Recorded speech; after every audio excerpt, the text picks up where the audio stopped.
2v2s in the mid jungle for both sides.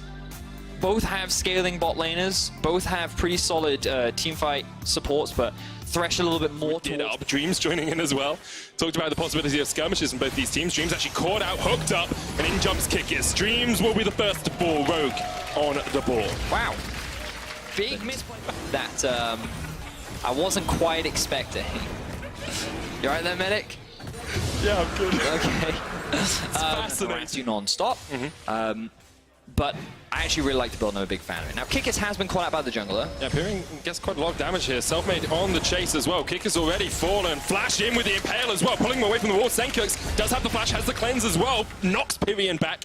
You still see Selfmade chasing in here. Senkux will flash, gets towards the blast cone as well, and eventually will escape. But the Spire as well. The Spire comes down for Selfmade. That is actually a fight-changing bit of environment. Pyrion jumps forward, did flashes away. The chain's still going to land. Dreams going into 4-man taunt from Dreams, and Tristan on his way. Whirlwind here to join the party, but the Cataclysm's going to separate him from the fight. Senkux takes down Selfmade. One more bottom of the crown shot though, as Kikis jumps onto the back line to kick back. Catches Whirlwind, but did low. Hiku gets the kill onto Pyrion though. Hiku's forced away down towards the bottom of the fight, but already Rogue just coming out on top. 2 kills across the Senkux. Dream chased up. That's 2 kills to Hiku as well. And Rogue end up coming out on the Rift Herald here. Didn't work out too well for them last time as Rogue tried to answer.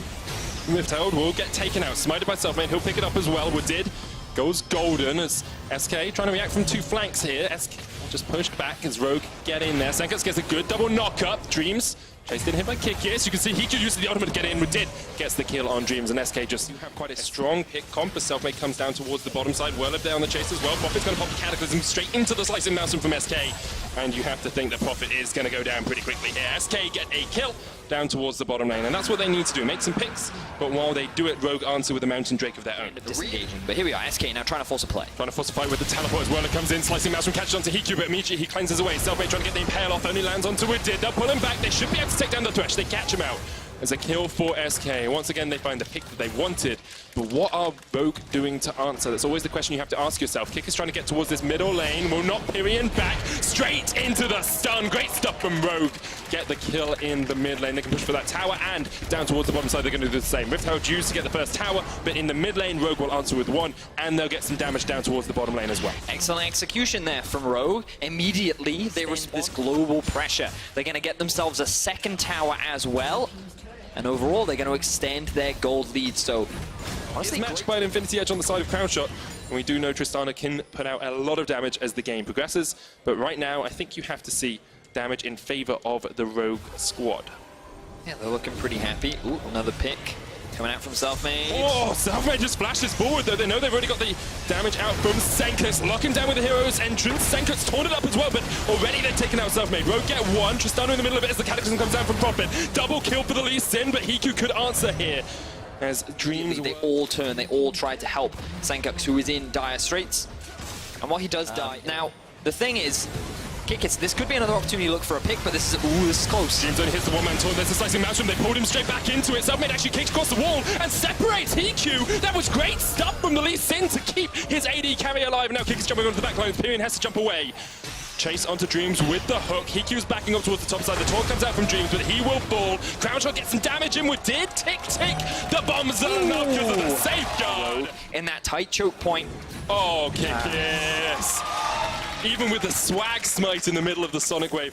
Feel the wrath of the jungle god Kikis as he quickly lays waste to him. Now 4-1 and 9, 100% kill participation.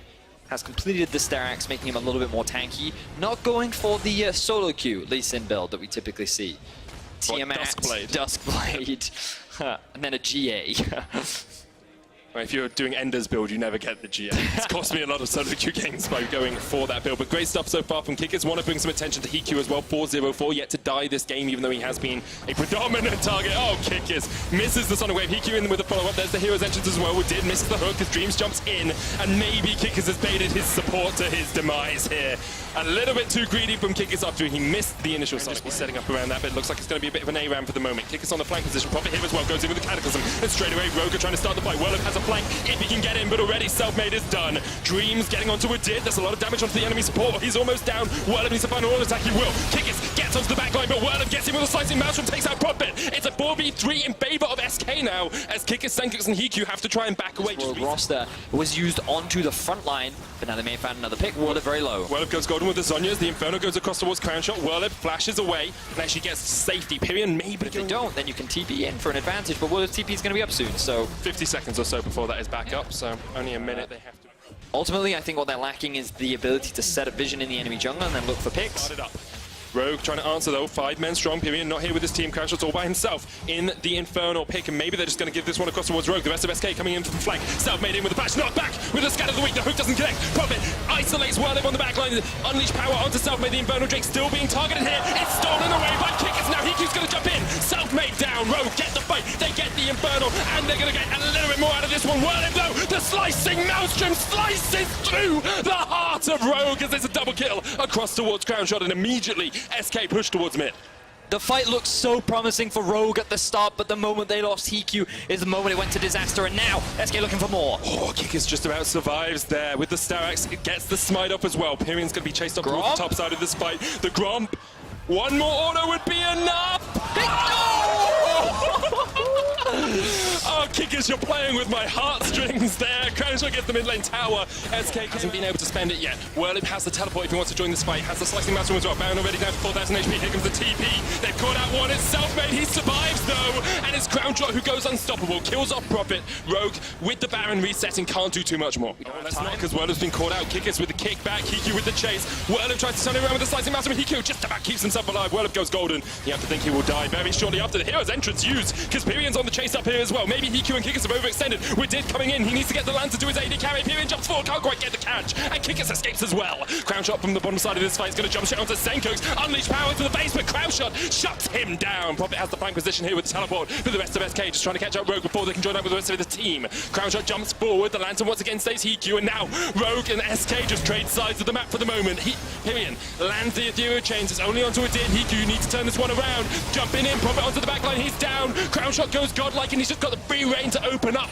with the Gatling guns. Did caught out as well. Hiku shut down. Did dies to the minions, and maybe with that, the hopes of Rogue winning this game. And SK come back massively as they find another successful team fight. 4-for-1 in favor of SK. The Baron is alive, and Pyrion, he's not going to let Kikis steal this one away. Kikis has the kick up, but Pyrion uses the barrier to keep himself alive. Pyrion will take him out in the 1v1. That's the ace. The Baron as well on the menu for SK.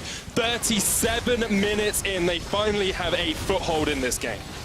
Oh, and unfortunately for Rogue, after having such a huge lead in the early game, it is all, he's really not afraid of anything. So SK, they secure themselves the Baron, they take the tier 2 for the Elder Dragon. It would be a 4 dragon for them. SK will get it with their single Infernal, but alongside the Baron, SK can continue just completed items. 1,000 gold bounty on his head. Kikis trying to jump onto the back line, doesn't even get the time to kick anyone away. Dreams gets the kill. Pyrion jumps in, chunks Did to half, and now the inhibitor opened up.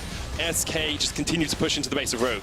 Little that Rogue can do at this point. It is impossible for them to really kill this Tristana, and props to Crownshot. He demonstrated it in the game against G2. He's showing it once again. In the late game, he is one of those AD carries that you can rely on. His positioning has been good, his damage has been great, and he is now setting up the siege to end this game and keep their playoff hopes alive. SK take down the first Nexus Tower. Hiku almost just killed by Pyrion. The dive onto the backline there from SK is absolutely massive. They take 2. Crownshot is going to ball, but Pyrion will be able to take out these Nexus Towers just as quickly. They'll kill Profit. He goes into the GA. The hook from Did. Whirlib goes golden to stop the ignite. It will tick away as he comes back up, but eventually SK will just clean up the kills. They'll take down the Nexus, and as you say, Betty, as their playoff hopes remain very much alive.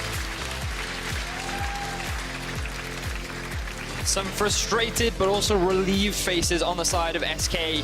That was a much closer game than I'm sure they had anticipated.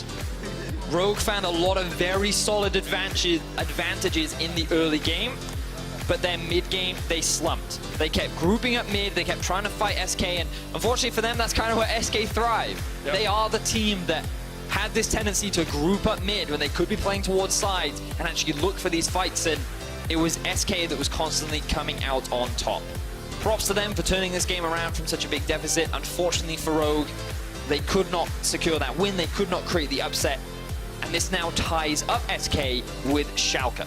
Schalke play up against Origin later today, so we could see those two teams going into the final day of the split, matched at 8-8 in that final